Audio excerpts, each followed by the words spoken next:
สัญลักษณ์ของสถานที่แห่งนี้นี่เลยปองเยี่ยมสามเหลี่ยมคำสบายดีทุกคนมื้อนี้หน่อยพาทุกคนมาเล่นสามเหลี่ยมคำจังหวัดสถานที่ที่ทุกคนกำลังเห็นอยู่นี่เพิ่นเอิ้นว่าเกาะดอนซาวมื้อที่เฮามานี่แม่นมื้อเพิ่นกำลังกะเกียมเพื่อจะเปิดบุญเทศกาลงานดอกงิ้วบานเดี๋ยวหน่อยจะพาเบิ่งบรรยากาศรอบๆเด้อล่ะ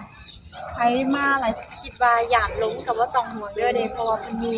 ป้ายแผนที่สถานที่บอกให้ไว้เลยว่าจุด1จุด2จุด3จุด4จุด5นี่มันอยู่บ่อนใดสินะอันนี้เป็นภาษาจีนอันนี้เป็นภาษาลาวมีแต่ละจุดเลยอันนี้ก็จะเป็นเวทีที่เพิ่นเอาไว้ประกวดนางสาวงามนางสาวดอกงิ้วบานทุกปีเพิ่นก็จะจัดอยู่นี่เวลาเดี๋ยวนี้เขาก็เริ่มมื้ออื่นวันที่27เดือน1แต่บรรดานางสาวงามเพิ่นก็จะกักตัวแล้วก็เขาก็จะมาประกวดกันนี่เวทีอยู่ทั้งจุดสาวงามที่มาประกวดนางสาวดอกงิ้วบานของแต่ละเมืองเพิ่นกำลังเก็บตัวเพื่อที่ว่าจะเกียมมาประกวดเด้อหน่อยเว้าผิดว่ากักตัวอันนี้คือจะเล่าเกี่ยวกับความเป็นมาเพราะว่าความเป็นมาที่ว่าเพิ่นมาสร้างต่างสถานที่แห่งนี้ก็คือว่าดอนเซาหรือว่าองค์เยี่ยมสามเหลี่ยมค่ำนี่แหละแผ่นปลายนี่ก็จะเป็นที่เว้าฮอดเกี่ยวกับวิธีความเป็นมาที่ว่าเพิ่นมาสร้างต่างสามเหลี่ยมค่ำนี่มันเริ่มตั้งแต่ปี2007แล้วก็เพิ่นก็จะเล่ามาแต่ละระยะว่าแต่ละปีมีการเปลี่ยนแปลงหยังแดเริ่มเฮ็ดโตใ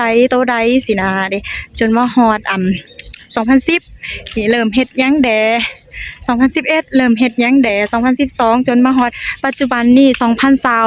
24 2025สินะเด้ก็จะมีอธิบายอยู่นี่หมดอันนี้แม่น2024เปิดนำใส่สนามบินสากลบ่อแก้วอันนี้ก็จะเป็นหน้างานเลยทุกคนหน่อยก็อาจจะเล่าบ่ครบบ่ถ้วนบ่ละเอียดสำคัญแม่นไผที่ว่าอยู่เขตใกล้เคียงนี่อยากมาร่วมงานอยากมาเบิ่ง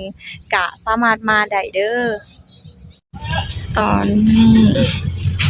เฮาก็มาย่างอยู่เส้นทางแถวแคมคลองเพิ่นก็จะมีห้านค้าหลายห้านที่เปิดให้บริการแล้วถือว่าปีนี้มีห้านค้าหลายแล้วก็เพิ่นจัดแบบงามเลยแหละต่างจากปีก่อน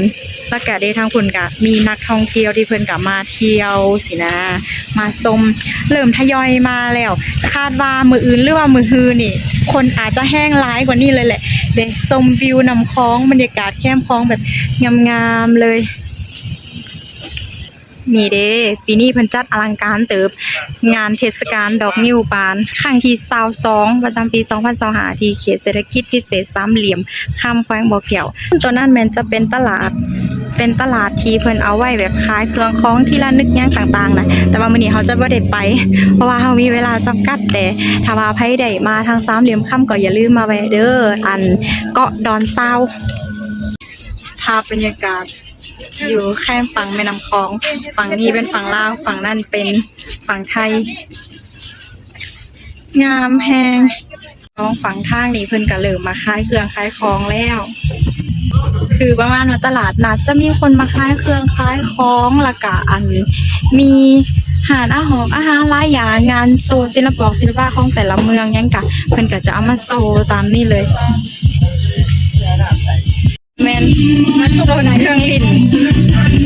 มากระลอกมากระลกมากนั่น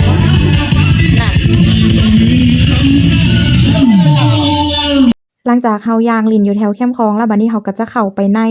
นี่เพิ่นเอิ้นว่าปองเหลี่ยมสามเหลี่ยมคำเด้อทุกคนในนี่คือจะเป็นบ่อนรวมของหลายอย่างเลยแล้วก็มีหลายมุมให้เฮาเลือกถ่ายรูปงามๆอีก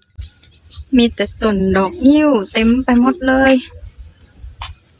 อันนี้น่าจะแม่นมังกรเนี่ยอยู่ในตัวนี้เขาเอิ้นว่าปองเยี่ยมสามเหลี่ยมคำมันก็จะมีที่เพิ่นประดับประดาแบบนี้และบอนนี่ก็แม่นจะเป็นบอนที่ว่างานพิพิธภัณฑ์หยังต่างๆแล้วก็อยู่ในนี่ก็จะมีเพิ่นเฮ็ดโซแบบนี้เลยเป็นคล้ายๆว่าเรือนลาวบูฮานสมัยตะกี้หั่นนะสมัยตะกี้เรือนน้อยก็เป็นแบบนี้แหละเป็นฟ้าแบบคือฟ้าไม่เหี่ยแล้วก็มุงแบบนี้แหละแบบนี้เลยเป็นเสาตั้งขึ้นสูงแบบนี้เพิ่นเฮ็ดเผื่อว่านักท่องเที่ยวไผแบบว่ามาก็จะได้เห็นในความที่แบบเป็นลาวสมัยตะกี้อยู่หั่นนะเป็นเรือนแบบเรือนโบราณ บรรยากาศลมรวมรู้สึกว่าลมลื่นแฮงทุกคน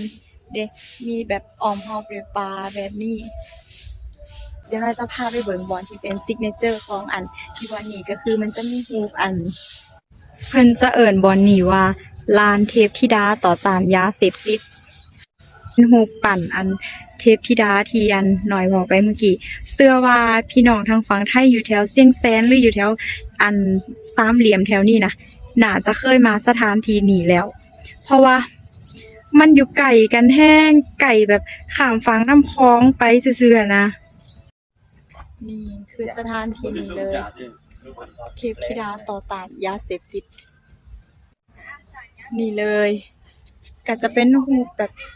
จะว่ารูปปั้นหรือว่าเอิ้นว่าหยังว่าโครงนี่เฮ็ดด้วยเหล็กที่เพิ่นเฮ็ดออกมาเป็นแบบนี้เลยมือข้างหนึงแมนอยู่นี่แล้วก็เป็นแบบนี้มืออีกข้างหนึงอยู่นี่ที่จริงเพิ่นก็มีเรื่องที่จริงก็มีเรื่องราวหั่นแหละ